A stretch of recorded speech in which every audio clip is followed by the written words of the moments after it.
We're rolling. Are we rolling? We're rolling. Hello. Hi. Hello. We're back for our second long-awaited sequel to the first episode of the Molinaros, which premiered 2 years ago. Yes, around this time. It was in celebration of our 3rd year anniversary, and we are now celebrating Our fifth year wedding anniversary. It's going to be this Friday, which I'm actually quite proud that I remembered. I almost forgot. That was going to be my first question to her. Which? The 21st. What's the date? The 21st. The 21st. It's our wedding anniversary in Rome.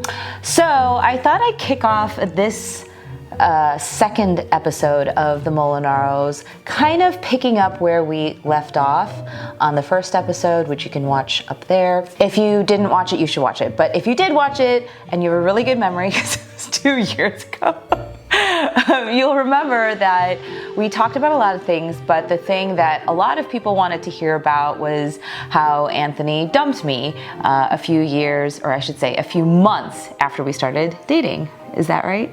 Yeah, so I think it's a good opportunity to make sure that it's clear. You love saying Anthony dumped me, by the way. Because he did. We started dating in 2014. Correct. Spring, early summerish, 2014. Yes. And we broke up briefly for about 1 month. 1 month, 6 months after that. Correct. So that was 2014. So yes. If you would like to term that a few years ago, go right ahead. But it's about 9 years ago. 9 years Almost ago. 9 years. Almost 9 years ago. Yeah, so it wasn't like right before we got married. It was shortly after we started dating, and as we kind of discussed in the first episode of the Molinaros, we were still sort of getting to know each other and getting our footing. And I think that, as Anthony explained in that first video, we were fighting a lot, and there was a lot of miscommunication or non-communication that was happening, and perhaps understandably, Anthony didn't have as much faith in our relationship as I did. Okay, so I dumped her. Yeah, as she likes to say. Dumped me. Yeah, very aggressive. But how did we get back together? Did we talk about this in the first video? No, we didn't talk about this. this. Okay, so Joanne had a very determined plan. No, I didn't have a determined plan. I'm sure Excel sheets were involved. Yes, there was an Excel sheet involved. I can't live without Microsoft Excel. Yeah. Microsoft, sponsor us. But Anthony wanted to still hang out with me, like as friends, sort of. And I just think that's really weird. I don't know, comment below if you think that's normal for people who break up to still hang out as friends immediately after the breakup, like not even like a recovery time. I was just really floored by that request because in my view, when you break up, and I'd never broken up with anyone before. I had a marriage, divorce, and Anthony. I was inexperienced, but I thought when you break up, you just like don't talk to each other. You unfollow each other on all social media platforms. You block each other on your phones. You essentially cut them out of your life. So he didn't want to do that. Breaking up, it's not one size fits all. So I don't remember exactly the situation 9 years ago, but knowing, I totally believe what you say, and I kind of vaguely remember that I was interested in hanging out, however you want to put it, spending time together, being friends, whatever, indicates to me that I didn't think it was necessarily 100% impossible that we would get together, but that a break was necessary because, if you were fighting as much as we were fighting, maybe you shouldn't be together, basically. Right. So I don't think it's as simple as should you hang out if you break up with someone. It's a little more nuanced than that. For sure. And like you said, every situation is different, but I think for my personality, I was so heartbroken I thought it was simply really dangerous to continue being in any kind of relationship with this guy unless there was some indication that doing so might ultimately materialize in a healthier romantic relationship. So that was the way I went into it, but I had to have very specific rules in place in order to guard against getting hurt again. And so what that meant was I couldn't see him more than once a week. During that 4-week period, I told him I will see you once a week. And at the end of that 4-week period, we have to have a re-evaluation of our relationship. So Joanne, it's unbelievable. Like, I could not. Do you still have the Excel sheet? No, it was not going to be an indefinite. Like, I wasn't going to sit there and be like, oh yeah, we'll like hang out for 3 or 4 or 6 or 8 months and who knows. It needed to be a very defined thing. If at the end of 4 weeks we were not back together, I told him I never wanted to see him again. So that was the parameters under which I was willing to entertain some type of pseudo friendship with this guy who totally smashed my heart in December of 2004. All right, let's move on. Okay, so we saw each other 4 times. How was I during those 4? You were a different person for sure. And I remember it was around the holidays, right? Yes, because I invited December. you, I think, to Christmas at Yes. my parents' house, I think. So clearly it went well. And then I believe, correct me if I'm wrong, that early February or late January, I was playing a concert in Florida, and you came. Was that when we went to the Yes. house? You've glossed over so many but that's important details. We're 9 years ago. The people, they're ready to move on. I don't think so. I think they really like this story. All right, but anyway, all of that indicates to me that the 4 dates or meetings or however you term them went well, because otherwise I would not have extended an invitation to Christmas Day, festivities, and the trip to Florida. Somebody asked in the YouTube comments, actually a couple people asked in the YouTube comments, like what it was like during that 4-week period where we were sort of slowly recalibrating our relationship and our expectations of each other. And I'm always been curious what it was like for Anthony because he's never really described it. I can say that during that 4-week period was probably one of the hardest experiences I'd ever been through. It was really, really difficult. I was on the phone with my therapist a lot. It was not easy. And every single moment sort of rode on whether or not Anthony contacted me, whether he texted me, whether we had plans, what things were going to look like on our, once per week meeting. And ultimately, I was always terrified that I would never see him again because in my head, it was very clear either we're getting back together at the end of 4 weeks or I'm never going to see him again. And I never knew what the chances of us getting back together were because Anthony never said, like, I like you or I want to get back together. It was always just like, let's just meet and see what happens. And so that was terrifying, living like that every single day. And it was not easy. And it was also hard because we still were friends on Facebook. After I unfriended him within the first 24 hours oh my God. of our breakup, I refriended him. So I could see like, oh, he's having fun. He's like out with his family and like going for runs. And I think you were renewing the lease on your car at that time. And like life seemed to have just kind of rolled on as normal for him. But for me, it was like totally stuck and it was really hard. How about you? I think that, we just needed a reset, if you will. And so I think it felt a little bit like that. Again, I don't remember it super well, but I just didn't want to be in a relationship where every other day there was a major fight about something. So, of course, I don't like hearing again and again and again about how hard it was. But, sometimes things are hard and sometimes you need to just kind of reset. And, ultimately it worked out. I'm not saying that we ended up getting married because we had this breakup and da-da-da-da-da. But it was, though difficult, I think a healthy thing for us to do. Yeah, it's kind of like your iPhone.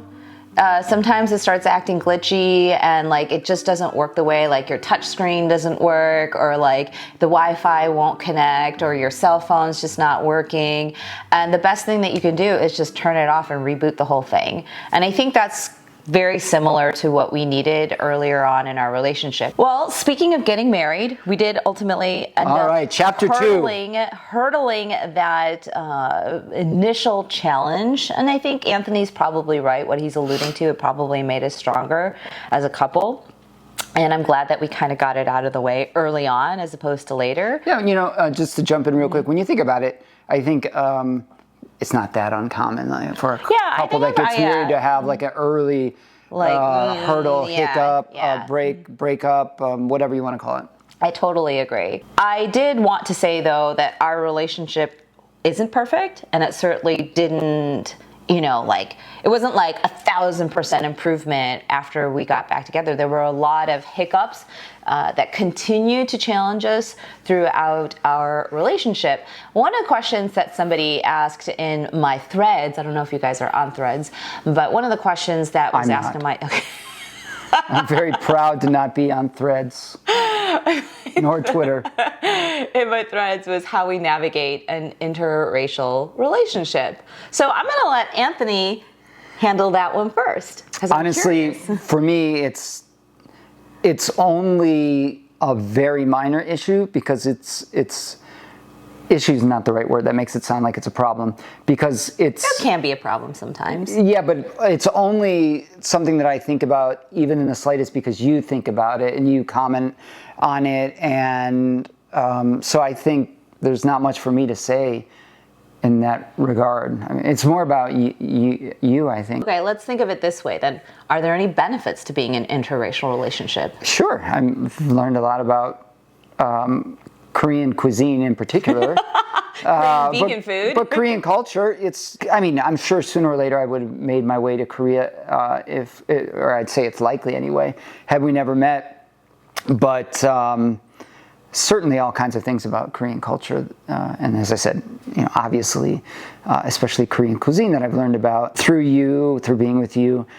And there's probably a lot of things I'm thinking about as we got into the last few years with the Asian hate situation, stuff that certainly I'm able to understand much better, given that I'm with you. So. Do you think that prior to meeting me, that you felt that a large part of your identity was a function of your cultural background or heritage? Because Anthony, you're Italian American, right? Yes, I don't know if I feel... Like when you think of who am I, do you think I am an Italian American man who, born and raised in America, professor of music, concert pianist? Sure, but you're asking specifically about the Italian part, I think, given the initial question. So I think that more because I spent so much time in Italy, not just because I have this stamp, like, I have some Italian blood or whatever, but it's something that's important to me given that my father grew up there. But that doesn't mean that my partner had to be an Italian American woman or any of those kinds of things. And so the fact is, and I just know this from years of being together, that for me, it was no big deal. And it was not out of the ordinary dating an Asian woman. So I think that one of the differences between Anthony and me, even before we met, obviously apart from the fact that he's Italian American and I'm Korean American, he's a man, I'm a woman, is the fact that being Korean American was a huge part of my identity. It just, by virtue of feeling somewhat othered my whole life as a Korean American, it just became a thing, like not by choice necessarily, but just it was part of who I was. So many of my memories growing up were about, being different and not fitting in for any number of reasons, whether it was because I didn't speak English. Like that was my first, big awakening. Wow, like the world is really different out there. They don't speak the same language as me because I learned Korean before I learned English. And then, of course, noticing that most of the kids at school in kindergarten, they didn't look anything like me, and they also didn't dress like me, because my grandmother, who raised me when I was little, she dressed me in like pseudo-Korean clothes. So it was like really embarrassing when I first went to school. And of course, you know, my food wasn't the same. My experience at home, where we spoke Korean with my grandma, and, you know, the food that we ate, and also even just the way that we interacted with each other culturally was so different from what I saw when I went over to my friend's house, or what I saw on television as the quintessential American family. And so growing up, that sort of disparity between what I was experiencing as who I was and what it seemed as everyone else around me was experiencing in a largely majority, you know, white American suburb, that I couldn't not incorporate that into who I was, and ultimately who I embraced as I got older. So I think that, you know, being in an interracial relationship, again, it was my first one. I was married to a Korean American, and then ultimately married Anthony. It had its ups and downs, I would say. Like, there were times where I was like, wow, like sometimes I have a hard time relating to him, and I think he has a hard time relating to me, because our experiences are so different. And that can be about anything. It could, you know, if I grew up in a single home, you know, single family home, like if my mom was a single mom or if a single dad, and Anthony grew up with two parents, like that very different experience could also create, you know, friction and gaps in our ability to relate to each other. So it's not limited to race or culture or anything like that. I think it speaks to just different experiences. I will say, like, the only time where it became extremely difficult for us to navigate that was in 2016. Like a year into the Korean vegan, when I had created that, and you know, our country, the United States, sort of erupted in this crazy amount of divisiveness as a result of the election. And I think I felt that so much more than Anthony did at the time. It hurt me, like, way more than it hurt Anthony. And I think it was hard for me because I felt very alone at that time. I felt like I'm on an island here. I didn't have a lot of Asian American friends at the time, and the closest person to me in my life was not an Asian American or a person of color, and it made me feel especially alone at that time. But, you know, one of the things that Anthony said during that time that I think really helped us and that made things a lot better was when he acknowledged that there was really no way for him to truly appreciate how I felt about everything that was going on at that time in our country, because he wasn't me, and he didn't know what it was like to be, you know, an Asian American woman during that time. Do you remember that? Sure, I think that's a healthy perspective for any of us to have. I forget what we were watching something the other night, and I said, I would never say that. When someone said, I know how you're feeling. And I was like, I would never say that, because there's no way to know. And that's just obvious, you know, there's no way for me to know. But even if it's like not saying that, like, I know exactly what you're feeling, it's also like not acting like that. You know, sometimes we go through life acting like, yeah, I know exactly how you feel. I know exactly what you should or would do in a given situation. Because I think we're sort of built to just take some things for granted, like, oh, the way we view the world is the way that everybody else views the world. But I think so, even beyond just saying, I don't know what you're going through, I think what Anthony evidenced to me at that time was, yes, I don't know what you're going through, but he also implicitly acted in a way that gave me a lot of space to feel what I was feeling, whether it was rage, betrayal, hurt, you know, sadness, depression, all of those things. He opened up that space for me, which I think was really important. All right, next question. How has Anthony felt about my recent popularity on YouTube? I feel great about it, yeah. I don't know if the larger question is, how do you feel about your wife being a star or making more money or doing this, that, or the other thing? That I feel fantastic about. I mean, I always felt like if I run a mile in 7 minutes and my wife runs it 1 second faster, awesome. If I make $50,000 and my wife makes 51, awesome. 52, even better. Like, I don't understand the concept of needing to be better, because ultimately we should mostly in most things strive to be the best that we can be. And if my partner is slightly better or a whole lot better, and I'm already performing to my potential, I'm going to celebrate that. That's not a problem for me. And that's like completely the opposite. It's something beautiful. I remember one time a follower who was watching a video of me and Anthony. We were doing a live on Instagram where we were talking about something, and they commented that it was obvious that Anthony was threatened by my success and that he was trying to cut me off and mansplain everything in order to compensate for his feelings of inadequacy when compared to my success.